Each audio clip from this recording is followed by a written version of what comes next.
Hello everyone, Helen here, and today I have two cards, and these are silhouette cards, and I'm going to show you how I made them. But first, I'm going to show you what I'm bringing in. I'm bringing in the Sympathy Silhouette stamp set. This also comes as a hot foil and also sold separately the dies. I also brought in the pierced and stitch circle dies, two black cardstocks, two white smooth cardstocks, and here are my two card bases. And I'm also bringing in this confetti. It's like a crystal white confetti. And then three oxide inks, which are picked raspberry, spiced marmalade, and broken china. And I'm also bringing in my black embossing powder. Now, this is the first time I've ever made a silhouette card. And when I first saw this stamp set, I was like, oh, I am going to make a silhouette card. And I couldn't find my masking paper. So I went ahead and just used my cardstock to cut a circle in the center. And I'm going to put it right on top of my smooth cardstock. And I'm going to start off with broken china. Now, the colors that I picked out were Pinterest finds. So if you type in oxide, distress oxide silhouette combos or something like that, you'll find many color combinations. And this one I happen to really like how it looked. So I chose these colors. And then for my middle color, I chose picked raspberry. And when you mix the pink and blue, it creates purple. So it's a really nice transition. And then for the top color, I chose spiced marmalade or marmalade. How do you guys pronounce it? I feel like I want to say marmalade because of that song, you know? But yeah.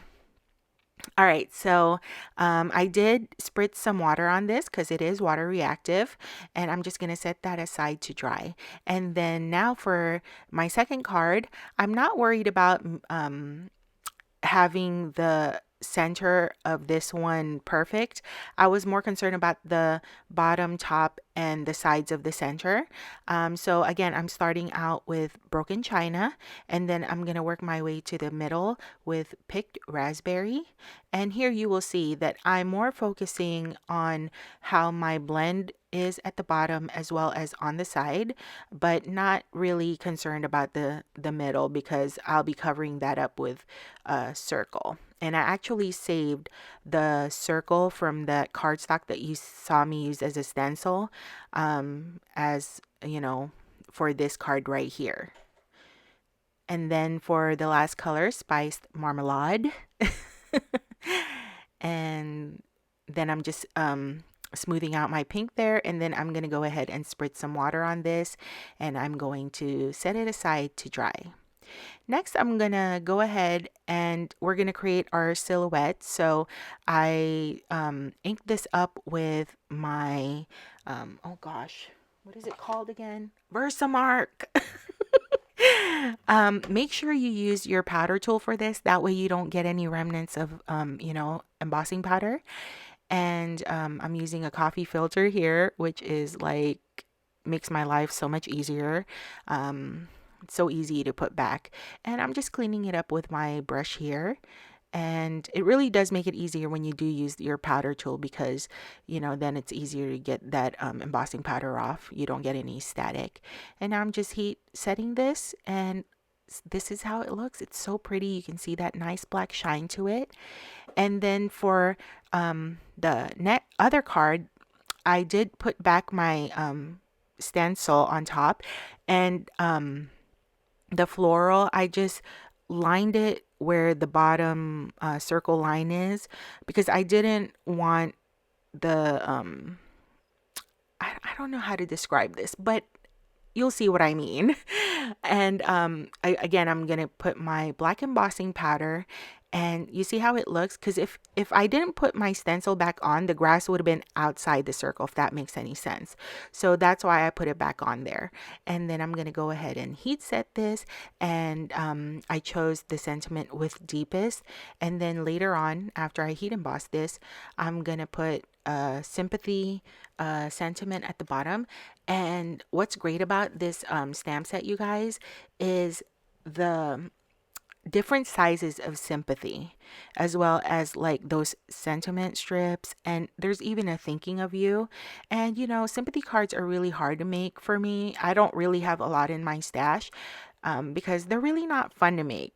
Like, I'm gonna be honest, I don't enjoy making them, but I did enjoy making these because they were simple, elegant, and the ink blending process was just, you know, super fun for me. And the color combos are just endless. So now I'm going to go ahead and put some adhesive behind my front card panel. I'm being very generous here, and I'm also going to put some glue behind this because my paper warped, so when I spritz water on there, it did warp. And then, so I wanted to make sure that when I place this on my black mat, it's not gonna bubble up on me, if that makes any sense. So I was very generous with my tape adhesive here, and I did put more glue on the back just so it would stay in place. So I'm gonna go ahead and put the glue all around the card and then some in the center. And then I'm going to be very careful here and make sure that it's centered. This does give you a little bit of wiggle room if you put glue behind there. So I was grateful for that. And here I am using my tool here to burnish it down some more because it was really bubbling up a bit. So here's the circle die cut that I saved earlier, and then we heat embossed the tree on there. And again, I put some tape adhesive as well as glue, and I'm going to center this on my front card panel, again using my tool there to burnish it down.